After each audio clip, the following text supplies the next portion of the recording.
નમસ્કાર, આપ જોઈ રહ્યા છો વીટીવી ન્યૂઝ. આપની સાથે હું છું તોરલ. ગુજરાત વિધાનસભામાં રખડતા ઢોર નિયંત્રણ બિલ પરત ખેંચી લેવાયું છે. રાજ્ય સરકારના પ્રવક્તા જીતુ વાઘાણીએ નિવેદન આપ્યું. અધ્યક્ષે બિલ પાછું ખેંચવા અનુમતિ આપી છે તેવું નિવેદન જીતુ વાઘાણીએ આપ્યું છે. સાથે જ કહ્યું કે અધ્યક્ષ દ્વારા પ્રસ્તાવ મુકાયો હતો. રાજ્યપાલે અગાઉ રખડતા ઢોર નિયંત્રણ બિલને ફગાવ્યું હતું.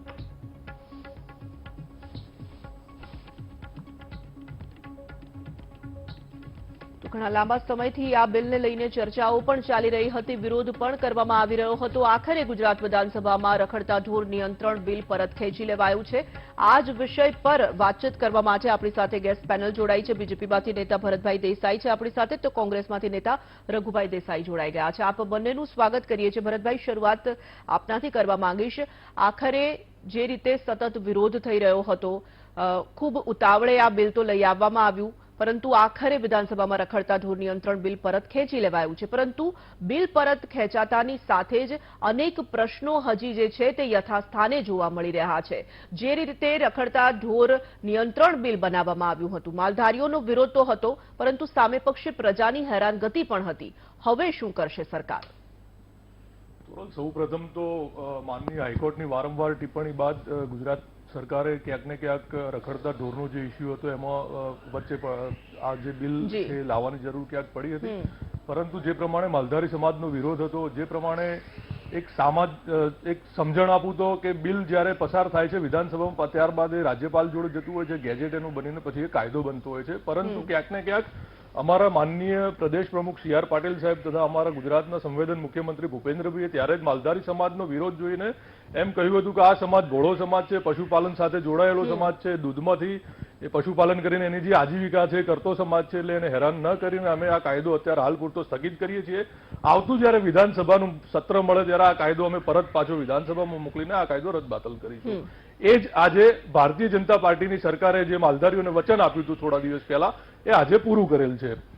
હાઈકોર્ટની વારંવાર ટિપ્પણી બાદ ગુજરાત સરકારે રાજકોટની કોર્પોરેશન હોય કે બરોડાની કોર્પોરેશન હોય, ક્યાંક ને ક્યાંક જગ્યાઓ આઈડેન્ટિફાઈ કરીને માલધારી વસાહતો હોય કે માલધારી જ્યાં મોટા પ્રમાણમાં રહેતા હોય ત્યાં આગળ એનિમલ હોસ્ટેલની ક્યાંક ક્યાંક સગવડો કરેલી છે. માલધારીઓ પાસે અમે વારંવાર મદદ માગી છે કે હું પહેલા પણ બેન તોરલબેન કોંગ્રેસમાં હતો ત્યારે હું પોતે જ ગાય માટે લડતો હતો. ત્યારે 308ની કલમ લગાવી, આપણા અમદાવાદ કમિશનર A.K. સિંહ સાહેબ હતા ત્યારે સહ અપરાધ માનવ વધની 308 કલમ લગાવી હતી. અમે આંદોલન કર્યું હતું. ત્યારે ગુજરાત સરકારે, વિજય રૂપાણી સાહેબ જ્યારે સીએમ હતા ત્યારે કહ્યું હતું કે આજ પછી અમે કોઈ કલમ નહીં લગાવીએ. ત્યારથી આજ સુધી હું બહુ સ્વસ્થ મને કહું છું કે આ સંવેદનશીલ સરકારે કોઈ પણ માલધારી ઉપર 308ની કલમ લગાવી નથી. જેમ કહ્યું હતું કે બિલ અમે પાછું લઈ લઈશું, આજે વિધાનસભાનું સત્ર મળ્યું પહેલી વખત 31 માર્ચ બાદ, તો આજે બિલ પાછું ખેંચ્યું. એટલે માલધારી સમાજની જે પણ કોઈ લાગણી છે એ સરકારે બરાબર સમજી છે. પશુપાલન સાથે જોડાયેલા આ સમાજને, ભોળો સમાજ છે, 27 વર્ષથી ભારતીય જનતા પાર્ટીની સરકાર છે એની સાથે રહેલો સમાજ છે, નરેન્દ્રભાઈની વિકાસ ગાથાને વરેલો આ સમાજ છે, એટલે અમારે એ સમાજની ચિંતા કરવાની જોઈએ અને ચિંતા કરીને આજે આ કાયદો પર જ્યારે આ બિલ લઈ આવ્યા ત્યારે આ ભોળા સમાજનો વિચાર કેમ ન કર્યો? શા માટે ઉતાવળ કરવામાં આવી? તમારે જે યુટર્ન લેવું પડ્યું ને સરકારે યુટર્ન લેવું પડ્યું, સરકારે વિચારવું પડ્યું કે આ ખોટું થઈ રહ્યું છે અને બિલ પરત ખેંચાયું. હવે તમે માલધારી સમાજની વાત કરી રહ્યા છો, એ મુદ્દા પર આવું. એ પહેલા રઘુભાઈ પાસે જઈશ. રઘુભાઈ, રખડતા ઢોર નિયંત્રણ બિલ તો પરત ખેંચી લેવાયું, માલધારી સમાજના જે પ્રશ્નો છે તે હજુ પણ યથાસ્થાને છે. હજી પણ આપ જોઈ રહ્યા છો કે માલધારી સમાજ વિરોધ કરી રહ્યો છે. પરંતુ સવાલ સૌથી મોટો અત્યારે એ ઉપસ્થિત થઈ રહ્યો છે કે માલધારીઓની વાત માની પણ લેવામાં આવી, રખડતા ઢોર નિયંત્રણ બિલ પરત ખેંચી લેવામાં આવ્યું, પરંતુ સવાલ સૌથી મોટો એ ઉભો થાય છે કે હવે પ્રજાનું શું થશે? રખડતા પશુઓનો જે આતંક હતો, જે ત્રાસ હતો, જેના કારણે અનેક લોકોએ જીવ ગુમાવ્યા, અનેક અકસ્માતો થયા, એના માટે હવે સરકાર શું વિચારશે?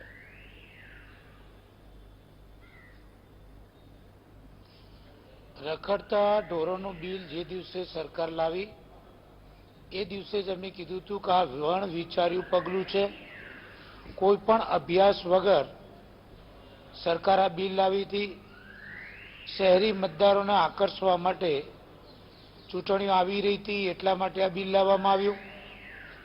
બિલમાં જે પ્રોવિઝન કરવામાં આવ્યા, ઓલરેડી બોમ્બે મ્યુનિસિપલ એક્ટ અને ગુજરાત મ્યુનિસિપલ એક્ટમાં શહેરોમાં જે જોગવાઈઓ હતી એમાં આ બિલ વગર પણ ઘણું બધું કાયદાકીય આવરી લેવાયેલું હતું જ.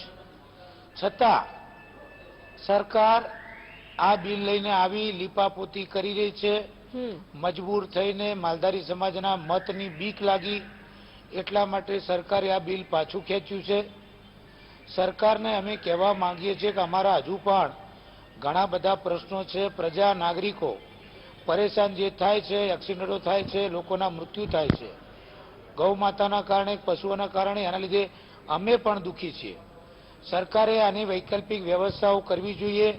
ગુજરાતના મુખ્યમંત્રીશ્રીને જ્યારે અમારું પ્રતિનિધિ મંડળ મળ્યું ત્યારે અમે સરકારને કીધું હતું કે તમારે ગૌચરો નષ્ટ થવાના કારણે સૌથી વધારે ગૌચરો 27 વર્ષના ભાજપના શાસનમાં ઉદ્યોગપતિઓને તમે વેચ્યા, એના લીધે ગૌ માતા રોડ ઉપર આવી. તો ગૌ માતાની વાસ્તવિક પરિસ્થિતિ સમજીને સરકારે વૈકલ્પિક વ્યવસ્થા ઊભી કરવી જોઈએ. સરકારે નથી કરી અને હવે ભોળા સમાજની ચિંતા કરે છે. તો હજુ ભોળા સમાજના ખૂબ પ્રશ્નો 27 વર્ષમાં આ સરકારે ઊભા કરેલા છે. એમાં ગીર બરડા આલેચના એસટીના દરજ્જાની વાત હોય, અમારો ખેડ હક પશુપાલનનો ધંધો ખેતી સાથે જોડાયેલો છે. સૌરાષ્ટ્ર રાજ્ય હતું ત્યારે ખેડ હક આપેલો. 5 એકર ભૂમિ કોઈ પણ પશુપાલક ખરીદી શકે તો ત્યાં ઘાસ ઊભા કરીને અમારા પૈસે ખરીદવી છે. સરકાર જોડે મફત નથી માંગતા, તો અમે અમારા પૈસાથી જમીન ખરીદી શકીએ તો પશુપાલન માટે છૂટા ના મૂકવા પડે અને એને ઘાસચારો મળી રહે. સરકારે આ બધી વૈકલ્પિક વ્યવસ્થાઓ કરવી જોઈએ. હવે પશુ આધારિત ખેતી બંધ થઈ ગઈ, ટ્રેક્ટરથી ખેતી થાય છે. એટલા માટે આખલાઓ રોડ ઉપર ફરે છે. તો નંદી હોસ્ટેલ બનાવવા જોઈએ. જ્યારે કોંગ્રેસની સરકાર હતી તો અમરાવાડી, ઓઢવ, રબારી વસાહતો બનાવી શહેરથી દૂર અને વ્યવસ્થાઓ કરી. સરકારે દૂર વસાહતો ઊભી કરીને વ્યવસ્થાઓ કરવી જોઈએ. આપ કહેવા માંગો છો કે વૈકલ્પિક વ્યવસ્થા સરકારે વિચારવી જોઈએ. વૈકલ્પિક વ્યવસ્થા નહીં થાય તો માલધારીઓના પ્રશ્નો, પ્રજાના પ્રશ્નો ત્યાંના ત્યાં રહેશે. ભરતભાઈ, સવાલ આખરે એ છે, ગૌચરની જમીનનો મુદ્દો હોય, ઢોરવાડા બનાવવાની વાત હોય, વૈકલ્પિક આપણે હેલ્મેટનો કાયદો છે. જી રઘુભાઈ, આવું છું આપની પાસે ફરી એક વખત. હેલ્મેટનો કાયદો છે. જી રઘુભાઈ, આવું આપની પાસે. કાયદો અમલમાં કરવા માટે એને હેલ્મેટ તો મળવું જોઈએ ને. જી ઠીક છે, આવું છું આપની પાસે. ભરતભાઈ પાસે એક સવાલ છે કે આ જે માંગ છે, માલધારીઓની જે માંગ છે, તેને લઈને જે સવાલ સરકારની સામે હજુ પણ ઉપસ્થિત છે. આપ કહી રહ્યા છો કે માલધારી સમાજનો વિચાર કર્યો, આ બિલ જે છે તે રદ કરવામાં આવ્યું, બધી જ વાત બરાબર, પરંતુ હજી પણ વિરોધ તો યથાસ્થાને છે. હજુ પણ માલધારી સમાજ સંતુષ્ટ નથી. જે રીતે આપ જોઈ રહ્યા છો, રસ્તા પર ઉતરી આવ્યા છે, દૂધ ઢોળવામાં આવી રહ્યું છે, પોતાની માંગ મૂકવામાં આવી રહી છે. એની સાથે સાથે બીજો મહત્વપૂર્ણ સવાલ વારંવાર હું કહી રહી છું ભરતભાઈ, કે આપણે જોઈ રહ્યા છે કેટલાય સમયથી રખડતા પશુઓના કારણે જે પરિસ્થિતિ સર્જાઈ હતી, ન માત્ર મોટા શહેરોમાં પરંતુ ગામડાઓમાં પણ આ પરિસ્થિતિ આપણે જોઈ ચૂક્યા છે. એના મૂળમાં જો જઈશું તો ખૂબ લાંબી ચર્ચા થશે, પરંતુ પ્રજા માટે પણ કોઈ વૈકલ્પિક વ્યવસ્થા સરકારે વિચારી છે. બિલ તમે પરત ખેંચી લીધું, પરંતુ રખડતા પશુઓનું શું? પ્રજા તો હવે ડર હજુ પણ અનુભવશે. મેં અગાઉ કહ્યું, રાજકોટમાં લગભગ 6 એનિમલ હોસ્ટેલ બનેલ છે, વડોદરામાં એક બનેલ છે, બીજી જગ્યાઓ અત્યારે શોધી રહ્યા છે. વડોદરામાં આઈડેન્ટિફાઈ કરી રહ્યા છે જગ્યાઓ ક્યાં માલધારીઓ વસે છે. એની આજુબાજુમાં કોર્પોરેશનના કોઈ રિઝર્વ પ્લોટ હોય કે એની અત્યારે જે શોધખોળો એ ચાલુ છે. સુરતમાં અત્યારે તમે જાઓ તો મોટા ભાગે આ ઇસ્યુ સોલ્વ થઈ ગયેલો છે. ત્યાં લગભગ વધારે માલધારીઓએ ભેગા થઈને ધારો કે 100-150 કે એમ કે પશુ હોય તો તબેલા સિટીની બહાર બનાવીને અત્યારે એમની સારી માવજત ને એમનું અર્થ ઉપાર્જન જે પશુપાલનમાંથી થતું હોય, દૂધ ઉત્પાદનમાંથી થતું હોય કરી રહ્યા છે. મારા મિત્ર માનનીય રઘુભાઈએ વાત કરી, બધી વાત બરાબર છે, પરંતુ બીજી બાજુ જોઈએ તો અત્યારે 2 લાખ કરોડ રૂપિયાનો જે દૂધ ઉત્પાદનનો ધંધો હતો, આજે શ્વેત ક્રાંતિ, હું ગર્વ સાથે કહું છું કે આજે માલધારીઓનો એ ધંધો આજે ભારતમાં 8 લાખ કરોડે ચોરસ પહોંચ્યો. એ વાતમાં એટલા માટે નથી જવું કારણ કે તમે પાછી યોજનાઓની વાતો કરશો. એ બધું દૂધ માટે શું કર્યું, પશુપાલકો માટે શું કર્યું, એ વાત જ નથી કરવી. પશુપાલકોના પ્રશ્નો હજી તેમના તેમ છે, માલધારી સમાજના પ્રશ્નો હજુ તેમના તેમ છે, અને સાથે સાથે પ્રજાના પ્રશ્નો પણ હવે ફરી એક વખત લટકતી તલવારની જેમ એમના એમ જોવા મળી રહ્યા છે. એના માટે સરકારે શું વિચાર્યું છે, મારે તો એ જવાબ જોઈએ છે. મેં અગાઉ કહ્યું એમ કોર્પોરેશન, માલધારીઓ અને કોર્પોરેશને ક્યાંક ને ક્યાંક એકબીજા સાથે એકબીજાના પૂરક બનીને, હું પહેલા કોંગ્રેસમાં જ હતો, રઘુભાઈની સાથે જ હતો, ત્યારે અમે પણ કામ કરેલું છે. મેં અગાઉ કહ્યું 308ની કલમ જ્યારે લગાવી હતી ત્યારે પણ અમે વિરોધ કર્યો હતો, સરકારે પૂરો સપોર્ટ કર્યો હતો, આજ સુધી નથી લગાવી. રાજકોટનો મેં દાખલો આપ્યો, બરોડાનો, સુરતનો દાખલો આપ્યો, એમ અમદાવાદમાં પણ એ શક્ય છે. 500 કરોડ રૂપિયા તમે ગાયોને પાંજરાપોળમાં મૂકો તો 500 કરોડ રૂપિયાનું જે માવજત છે, જે પણ ગાય તમે મૂકો એની જે માવજત છે એની તમામ જવાબદારી સરકાર લેવા તૈયાર છે. હમણાં જ અમારા મંત્રી શ્રી જીતુભાઈ વાઘાણીએ કહ્યું છે કે ઢોરવાડાનો એક વિચાર અમે કરી રહ્યા છીએ. ગુજરાત સરકાર વિચાર કરી રહી છે કે નજીક માલધારી વસાહતો ત્યાં ઢોરવાડા કરીને જે પણ કોઈ આઈડેન્ટિફાઈ કરીને કે કેટલા પશુઓ અમદાવાદ શહેરમાં છે કે બીજા બધા શહેરોમાં છે, આઈડેન્ટિફાઈ કરીને એરિયા વાઇઝ ત્યાં જે પણ રિઝર્વેશનના પ્લોટ્સ મળે ત્યાં આગળ જમીન આ એનિમલ હોસ્ટેલ જે મેં અગાઉ કહ્યું એમ બનાવવાનું ગુજરાત સરકારનું પ્લાનિંગ છે. અમુક સિટીમાં બની છે, અમુક સિટીમાં, પરંતુ માલધારીઓ જ્યારે સરકાર સાથે બેસશે કે કન્સ્ટ્રક્ટિવ પોલિટિક્સ થશે ત્યારે આ શક્ય છે. ઘણી જગ્યાએ થઈ ગયું છે અને ઘણી જગ્યાએ થવાનું બાકી છે. ઓવરનાઇટ ટોટલ કશું થતું નથી, પરંતુ અમે હોપફુલ છીએ કે આ ઇસ્યુ છે નજીકના ભવિષ્યમાં સોલ્વ થઈ જશે. રઘુભાઈ, ભરતભાઈ કહી રહ્યા છે કે જે પ્રશ્ન છે તે નજીકમાં સોલ્વ થઈ જશે. ઢોરવાડા બનાવવાની વાત ચાલી રહી છે, એનિમલ હોસ્ટેલની વાત ચાલી રહી છે, વૈકલ્પિક વ્યવસ્થા કરવાની વાત ચાલી રહી છે, પરંતુ એવું નથી લાગતું કે આ બધું ખરેખર વિચારીને થોડી ઉતાવળ કરવાની જરૂર હતી, કારણ કે આ પ્રશ્ન હવે વધુ ને વધુ સળગતો જઈ રહ્યો છે? બેન, સરકાર જે વાતો કરે છે, ભરતભાઈ જે કહે છે કે 500 કરોડ રૂપિયા પાંજરાપોળો માટે સરકારે બજેટમાં જોગવાઈ કરી, અત્યારે પાંજરાપાળા ગૌશાળા વાળા બધા ઉપવાસ ઉપર ઉતર્યા છે, સહાય મળતી નથી, બજેટમાં જોગવાઈ છે. આજે બનાસકાંઠાથી માંડીને બધી જ ગૌશાળાઓ વાળા ઉપવાસ ઉપર છે. ગૌશાળાની સહાયો સરકારે બંધ કરી છે, હાઈવે બંધ છે, બધા શહેરો બંધ છે, ગૌપાલકો, ગૌ માતાના ગૌરક્ષકો બધા નારાજ છે. ફક્ત સરકાર વાતો કરી રહી છે. સુરતની વાત કરી એનિમલ હોસ્ટેલની, ત્યાં તબેલા બનાવીને જે લોકો ગાયો ભેંસો છોડતા નથી એ તબેલા તોડી નાખવામાં આવ્યા. એ તબેલાઓ તોડી નાખીને એમના ઘરેથી ગાયો ઉઠાવી ગયા. અત્યારે જે ગૌ માતા પકડાય છે એને 3 મહિના સુધી છોડતા નથી, દંડ લઈને પણ નહીં છોડવાની. આ કઈ જાતની છે? ગૌ માતા ત્યાં જે જેલોમાં પૂરી હોય એ દશા છે, એના વાછરડા ઘરે મરી રહ્યા છે. સરકાર ફક્ત વાતો કરી રહી છે, સરકારને વાસ્તવિકતાની ખબર જ નથી. ફક્ત આંધળી વાતો કરીને સરકાર લોકોને ગેરમાર્ગે દોરી રહી છે અને ગુજરાત હાઈકોર્ટના પર સરકાર ખોટી એફિડેવો કરીને ભ્રમિત કરી રહી છે. સરકારને સાચી વાસ્તવિક પરિસ્થિતિ જે છે એનું જ્ઞાન નથી એવું મને લાગી રહ્યું છે. ફક્ત ભ્રમિત કરી ગુજરાતની પ્રજાને સામે ચૂંટણી આવે છે ત્યારે મત લેવા છે એટલે ભ્રમિત કરી અને મત ક્યાંથી મળે એની રમતમાં પડ્યા છે. સાચી પરિસ્થિતિ, ગુજરાતની પ્રજા હેરાન, ગુજરાતના નાગરિકો પરેશાન, પશુઓ પરેશાન, ગૌ માતાઓ પરેશાન, ગોપાલકો પરેશાન. આનો નિવેડો લાવવામાં સરકારને કોઈ રસ ના હોય એવું મને લાગી રહ્યું છે. બહેન, ઠીક છે, આનો ઉકેલ શું છે ભરતભાઈ? એનો જ ખરેખર જવાબ લેવો છે, પરંતુ એક નાનકડા બ્રેક માટે આપણે રોકાઈએ છીએ. કાયદો તો પરત ખેંચી લેવાયો, પરંતુ રખડતા ઢોરની સમસ્યાનું આખરે શું છે, તેના નિરાકરણ માટે સરકારે શું વિચાર્યું છે, તે સવાલનો જવાબ મેળવવાનો પ્રયાસ કરીશું એક બ્રેક બાદ. બ્રેક બાદ પુનઃ સ્વાગત. જે કાયદો પરત ખેંચી લેવામાં આવ્યો, બિલ પરત ખેંચવામાં આવ્યું, તેને લઈને જ આપણે ચર્ચા કરી રહ્યા છે. રખડતા પશુઓનો આતંક તો યથાસ્થાને છે. સામાન્ય જે જનતા છે, સામાન્ય પ્રજા છે, તે પણ હવે વિચારી રહી છે કે આ દિશામાં હવે સરકાર શું પગલાં ભરે છે. એક તરફ માલધારીઓનો પણ વિરોધ છે. આ જ વિષય પર જ્યારે વાત કરી રહ્યા છે ભરતભાઈ, ફરી એક વખત હું આપની પાસે આવીશ. વારંવાર એ સવાલ એટલા માટે ઉભો થઈ રહ્યો છે કારણ કે વારંવાર પ્રજા પીસાઈ રહી છે. નિર્ણય સરકાર દ્વારા લઈ લેવામાં આવ્યો. આપે માલધારી સમાજ માટે પણ વિચારવાનું છે, આપે સામાન્ય જનતા માટે પણ વિચારવાનું છે, પરંતુ આની જે વ્યવસ્થા છે, આપ કહી રહ્યા છો કે એનિમલ હોસ્ટેલ બનાવવામાં આવી રહી છે, રાજકોટનું ઉદાહરણ આપ આપી રહ્યા છો, પરંતુ અન્ય શહેરોમાં પણ આ પરિસ્થિતિ છે. તેના માટે સરકાર શું કરી રહી છે, ક્યારે કરશે અને કેવી રીતે આખું આ જે પ્રશ્ન છે તેમાંથી જનતાને બહાર કાઢશે?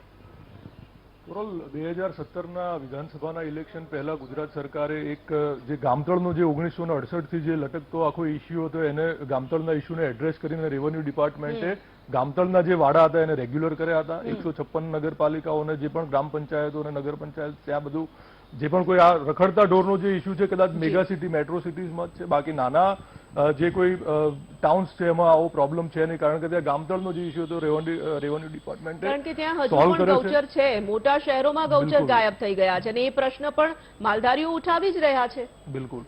સિમતળનો પણ એક ઇસ્યુ છે, એ પણ અત્યારે રેવન્યુ ડિપાર્ટમેન્ટ જે છે એની ઉપર વિચારાધીન છે કે સિમતળના પણ જે વાડાના ઇસ્યુ છે 200 મીટરથી વધારે મોટા વાડાના, એ પણ અત્યારે ગુજરાત સરકાર વિચારાધીન છે કે એમાં પણ કઈ રીતે માલધારીઓને મદદરૂપ થાય અને આજે રખડતા ઢોરનો જે મામલો ઘણા સમયથી આપણે જોઈ રહ્યા છીએ ઓછામાં ઓછો ઇફેક્ટિવ બને અને ગાયોને પોતાનું એક રહેઠાણ મળે અને સિમતળના અને ગામતળના વાડા રેગ્યુલર કરીને માલધારીઓને એમનું વધારે જે એમનો હક છે ગામડાઓમાં એ મળે. રઘુભાઈ, પ્રજાના પ્રશ્નો કેવી રીતે આ હલ થશે રખડતા પશુઓને લઈને? તેને લઈને હજુ પણ કોઈ સ્પષ્ટ જવાબ ભરતભાઈ નથી આપી રહ્યા, પરંતુ આપને શું લાગી રહ્યું છે, આમાં શું આખરે આનો ઉપાય હોઈ શકે જેમાં માલધારીઓની પણ નારાજગી ન રહે અને સાથે સાથે સામાન્ય જનતાને પણ ભોગવવાનો વારો ન આવે? બેન, હું મુખ્યમંત્રીશ્રીને અમારા પ્રતિનિધિ મંડળ સાથે મળ્યો તો જી, મેં 15 સૂચનો આપ્યા હતા કે તમે આનું નિરાકરણ કરવું હોય તો 15 દિવસ જોઈએ, વધારે ના જોઈએ. સરકારની દાનત હોવી જોઈએ. આમાં સરકારની દાનત સ્પષ્ટ ના હોય ત્યારે આ બધા વિવાદો, પ્રજા હેરાન થાય, આ ગોપાલકો હેરાન થાય, ગૌમાતા હેરાન થાય. સરકારની દાનત નથી. સરકારની દાનત હોય તો તમે બાયલોઝમાં સુધારા કરવા પડે. શહેરો કૂદકે ને ભૂતકે વધતા જાય છે. અમદાવાદમાં 42 ગામ જે લઈ લેવામાં આવ્યા મ્યુનિસિપલ હદમાં, ત્યાં ગૌચરની ભૂમિ ઓલરેડી હતી. ત્યાં ગોપાલકો વર્ષોથી બાપ દાદાનો ધંધો લઈને હજારો વર્ષથી ત્યાં વસવાટ કરે છે. તમે બાયલોઝમાં સુધારા ના કર્યા, ટીપી મૂકી, જે લોકો ખેડૂતો હતા એની જમીન 40% કપાત લીધી. આ ગૌચરો, સરકારી પડતર, ખરાબાની જમીનો એ બધી ક્યાં ગઈ? કોણ હડપ કરી ગયું? કોને વેચી મારી? એમાંથી કોને રોકડી કરી લીધી? એ સરકારે કરી છે. એ જમીનો સરકારે વેચી, પૈસા સરકારે લીધા. વાડાઓની વાત કરીએ, સંપર્ક કપાઈ રહ્યો છે રઘુભાઈ સાથેનો. એક નાનકડો બ્રેક પણ આપણે લઈ લઈએ. બ્રેક બાદ આ ચર્ચા રહેશે યથાવત. બ્રેક બાદ પુનઃ સ્વાગત છે. ચર્ચા કરી રહ્યા છે, સીધા આગળ વધીશું. ભરતભાઈ, આ પ્રશ્ન જેટલા સમયથી ચાલી રહ્યો છે, અનેક માલધારીઓ સાથે વાતચીત પણ કરવામાં આવી. એ વખતે માલધારીઓ પણ પોતાના પ્રશ્નો રજૂ કરતા હતા. એક પ્રશ્ન એવો પણ સામે આવ્યો હતો કે ઢોરવાડાની પરિસ્થિતિ ખૂબ જ ખરાબ છે અને ઢોરવાડામાં જો ઢોર જાય તો ઢોર ચોરાઈ જવાની ઘટના બને છે. ઢોર જે હોય છે તેઓની સ્વાસ્થ્યને લઈને પણ પ્રશ્નો ઉભા થાય છે. ઢોરવાડાની જે સમસ્યા છે તે દિશામાં પણ સરકારે વિચારવું પડશે. આપ કહી રહ્યા છો એનિમલ હોસ્ટેલની વાત કરી રહ્યા છો. ગૌચરના પ્રશ્નો તો ચલો આપણે સમજીએ કે એટલા જલ્દી હલ નથી થતા, પરંતુ શહેરી વિસ્તારમાં કોઈક વૈકલ્પિક વ્યવસ્થા તો સરકારે ખૂબ ઝડપથી વિચારવી પડશે, જેથી કરીને માલધારીઓના પ્રશ્નો પણ હલ થાય અને પ્રજા માટે પણ રાહત રહે. બિલકુલ, તોરલ સરકાર એમાં કાર્યરત છે અને કરશે જ. આપણે પશુઓના સ્વાસ્થ્યની વાત કરી તો જેમ આપણી માણસો માટે જેમ 108ની જે સેવા છે એવી રીતે પશુ માટે પણ વેટરનરી એમ્બ્યુલન્સની સેવા ગુજરાત સરકારે સૌ પ્રથમ કરેલ છે. ભારતીય જનતા પાર્ટીની સરકારે કરેલ છે. એટલે ભારતીય જનતા પાર્ટી હર હંમેશ પશુઓ માટે, માલધારીઓ માટે સંવેદનશીલ છે. બનાસકાંઠા હોય, સાબરકાંઠા હોય, મહેસાણા હોય, સૌરાષ્ટ્ર હોય, દરેક જગ્યાએ માલધારીના કોઈ પણ ઇસ્યુ હોય, સરકાર હંમેશા ખડે પગે એની સાથે ઊભી રહી છે. 27 વર્ષથી છે અને હજી વર્ષો સુધી રહેશે. ક્યાંકનો ક્યાંક આ એક રખડતા ઢોરનો જે પણ ઇસ્યુ છે એ પણ વહેલી તકે ભારતીય જનતા પાર્ટીની સરકાર જે છે સોલ્વ કરી લેશે એવું મને કેવી રીતે સોલ્વ કરશે? એના અગાઉ માટે કહ્યું. શું તમને લાગે છે, શું એવા પગલા લેવાની છે સરકાર? એનિમલ હોસ્ટેલ એકમાત્ર કદાચ ઉપાય છે કે જ્યાં એની સારી રીતે માવજત, અને હમણાં જ અમારા મંત્રી પ્રવક્તા જીતુભાઈ વાઘાણીએ કહ્યું છે કે માલધારીઓ પણ સપોર્ટ કરે તો ક્યાંક ને ક્યાંક આનો રસ્તો થાય એમ જ છે. અને સરકાર સારી રીતે એની માવજત, ઢોરની માવજત પણ સારી રીતે થઈ શકે. 500 કરોડ રૂપિયાનું જે એલોકેશન છે એ એલોકેશન પણ વધારવા માટે સરકાર તૈયાર છે, ફંડ પણ વધારવા માટે તૈયાર છે. એટલે સરકાર એના તરફથી થતા દરેક પ્રયત્ન કરવા માટે તૈયાર છે. પરંતુ ક્યાંક ને ક્યાંક ઇલેક્શનનું વર્ષ છે, વિરોધ પક્ષને પણ પોતાના કંઈક ના કંઈક મુદ્દા જોઈતા હોય, એટલે ક્યાંક ને ક્યાંક વિરોધ પક્ષ આની ઉપર રાજનીતિ કરે, બરાબર છે, અમને એમાં કઈ વાંધો ના હોઈ શકે. પરંતુ સરકાર સંવેદનશીલ છે અને સરકાર જે પણ માલધારીઓ માટે કરવું પડશે એ કરવા માટે બંધાયેલ છે. રઘુભાઈ, ભરતભાઈ જે કહી રહ્યા છે અને આ જે આખો મુદ્દો છે એના પર આપ શું આખરે કહેવા માંગો છો? આપની ફાઇનલ કમેન્ટ.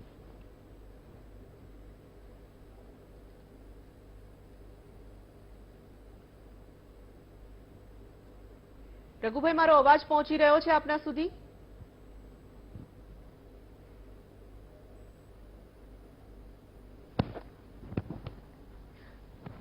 મારે એક છેલ્લી વાત કરવી છે, કદાચ જો સમય હોય તો. માલધારી સમાજ તોરલ છેલ્લા 27 વર્ષમાં ખૂબ આગળ આવ્યો છે, ખૂબ પ્રગતિ કરી છે.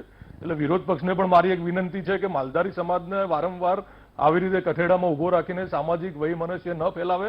માલધારી સમાજ ખૂબ જ પ્રગતિકારક છે અને બહુ જ સારી રીતે આગળ વધી રહ્યો છે. એટલે વિરોધ પક્ષ જોડે વિરોધના ઘણા બીજા મુદ્દા છે, પણ એમાં માલધારી સમાજનો ક્યાંય ઉપયોગ ન કરે એવી મારી વિનંતી છે. ચલો આ ચર્ચાને અટકાવીએ છીએ સમયની મર્યાદાને અભાવે. આપ બંનેનો ખૂબ ખૂબ આભાર અમારી સાથે ચર્ચામાં જોડાવા માટે. તો ઢોર નિયંત્રણ કાયદો જે હતો, જે બિલ હતું, તે પરત ખેંચી લેવામાં આવ્યું છે. ખૂબ માલધારીઓ માટે રાહતના સમાચાર, કારણ કે સતત તેઓ માંગ કરી રહ્યા હતા. પરંતુ સવાલ આખરે હજુ પણ ઉપસ્થિત થઈ રહ્યો છે અને એનો એ જ સવાલ હવે જોવા મળી રહ્યો છે કે રખડતા પશુઓનો ત્રાસ તો હજી એમનો એમ જ રહેશે. તો એના માટે સરકાર આખરે શું પગલાં લેશે? આજની ચર્ચામાં બસ આટલું જ. ફરીથી મળીએ છીએ વધુ સમાચારો માટે. ત્યાં સુધી મને આપશો રજા.